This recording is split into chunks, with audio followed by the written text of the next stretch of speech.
Welcome to Virtue Matters, where ancient wisdom meets personal growth. Have you ever wondered how Aristotle, Confucianism, and the ethical system of the Vikings can fuel your own personal development in today's fast-paced world? How about Epicurus or Machiavelli? Well, you're in the right place. We're not just discussing philosophies here. We're decoding them, distilling timeless lessons, and applying them to the challenges of contemporary life. Get ready to embark on a journey of self-discovery, empowerment, and practical philosophy. This isn't about dusty books. It's about transforming your daily life with the insights of some of the greatest thinkers to ever draw breath. So, join us as we explore the intersection of ancient wisdom and cutting-edge personal development, and let's unlock the secrets to a more meaningful and fulfilling life together. And if you appreciate what you see here, please drop us a like and maybe leave a comment too. And if you subscribe to the channel, you'll be notified when all our new content drops. Thank you. In this episode, we continue our journey through the many facets of Confucian ethics. This time we'll be looking at the 4 books and the 5 classics, both of which are foundational texts of Confucianism. The 4 books. In Confucianism, the 4 books and the 5 classics are essential texts that serve as the foundational teachings of the philosophy. These ancient texts were compiled and preserved over centuries, representing the core beliefs and values of Confucian thought. They have profoundly influenced Chinese culture, ethics, and governance, shaping the moral and social fabric of East Asian societies.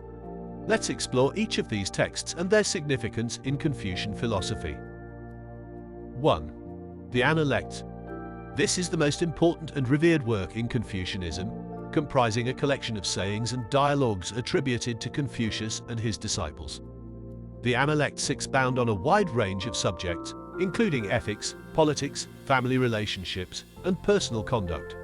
Confucius emphasizes the cultivation of virtue, the importance of filial piety, and the role of moral exemplars in society. The text emphasizes the significance of learning, self-cultivation, and the pursuit of moral excellence as the path to creating an ideal harmonious society. The Analects serves as the primary source for understanding Confucian teachings and has inspired countless generations of scholars and practitioners to follow the path of virtue and wisdom. 2. The Great Learning. Attributed to Confucius's grandson Zhengzi, The Great Learning is a significant treatise on moral development and self-cultivation. It outlines the process of achieving social harmony and personal growth through the gradual expansion of one's virtues. The text presents a step-by-step approach to self-improvement, beginning with the investigation of things, the extension of knowledge, the sincerity of thoughts, the rectification of the mind, and finally, the realization of social order. The Great Learning emphasizes the principle of interconnectedness between the individual, family, society, and the universe, stressing the importance of harmony and unity in all aspects of life. 3. The Doctrine of the Mean. The Doctrine of the Mean, traditionally attributed to Confucius's grandson Zisi, explores the concept of maintaining balance and harmony in moral conduct. It emphasizes the middle way, avoiding extremes and excesses, and embracing moderation and equilibrium in one's actions and emotions. The text discusses the significance of maintaining inner harmony between one's desires and reason, as well as external harmony in social relationships. The Doctrine of the Mean highlights the moral virtue of shong, meaning centeredness or equilibrium, which leads to a harmonious and balanced life. It complements the teachings of the Great Learning and the Analects, providing deeper insights into the Confucian ethical framework. 4. Mencius. As one of the most prominent disciples of Confucius, Mencius expounded on and expanded the master's teachings. The book named after him contains a collection of his conversations and dialogues with rulers and scholars, emphasizing the innate goodness of human nature, or Ren.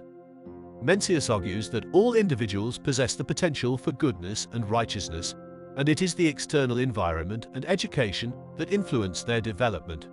He advocates for the nurturing of innate moral tendencies through education and social reforms to create a just and benevolent society.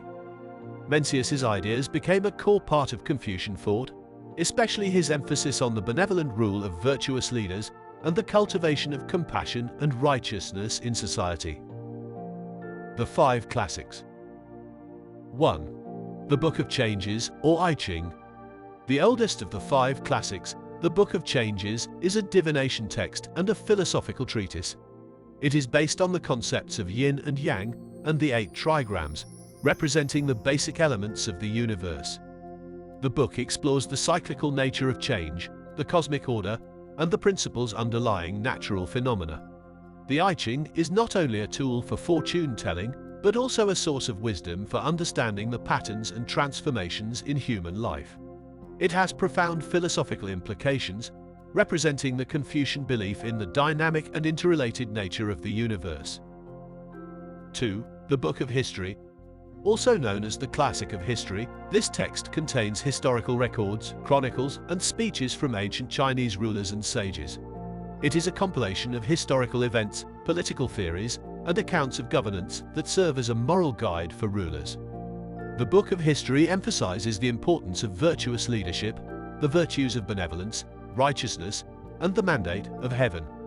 It provides historical precedents and lessons on just and effective governance, offering insights into the Confucian concept of leadership based on virtue and moral authority. 3. The Book of Rites. The Book of Rites is a comprehensive text that details various rituals, customs, and etiquette observed in ancient Chinese society. It covers ceremonies, music, dance, and social protocols, reflecting the Confucian emphasis on proper conduct and decorum in different social contexts. The book also outlines the Confucian idea of ren, or benevolence, which is expressed through the performance of appropriate rituals and the cultivation of virtuous behavior. The Book of Rites emphasizes the importance of ritual propriety in maintaining social harmony and order. 4. The Book of Songs. Also known as the Classic of Poetry, this anthology of ancient Chinese poems and songs reflects the cultural and moral values of early Chinese society. It contains verses on various themes, including love, nature, family, and social life. The Book of Songs serves as a repository of traditional wisdom, offering insights into the emotional and ethical dimensions of human experience. Confucius himself considered it an essential text for moral education, as it portrays the ethical behavior of ancient sages and rulers. 5. The Spring and Autumn Annals. The last of the 5 classics, the Spring and Autumn Annals, is a historical chronicle of events during the spring and autumn period, running between 771 and 476 BCE. It provides concise records of political and military events, focusing on the state of Lu, where Confucius lived. The book's historical accuracy and brevity were highly regarded by Confucius, and he considered it a valuable source for understanding the causes and consequences of political and social changes. The Spring and Autumn Annals exemplify the Confucian emphasis on learning from history and using it as a guide for moral and political governance. In conclusion, the 4 books and the 5 classics form the cornerstone of Confucian thought, encompassing ethical teachings, historical records, and philosophical wisdom. These texts have profoundly shaped the moral, cultural, and social fabric of East Asian societies for millennia. They emphasize the importance of moral cultivation, virtuous conduct, and benevolent governance, serving as guiding principles for individuals and leaders alike. Through the study and practice of these texts, Confucianism continues to inspire and influence generations, promoting harmony, compassion, and wisdom in human interactions and societal structures. Thank you for being present during this episode as we describe these ancient cornerstones of Confucian ethics. We hope they inspire and guide you on your own path towards benevolence, righteousness, propriety, wisdom, and sincerity. Remember, the journey is yours to embark upon, and the wisdom of Confucius is a guiding light that can illuminate your way if you allow it.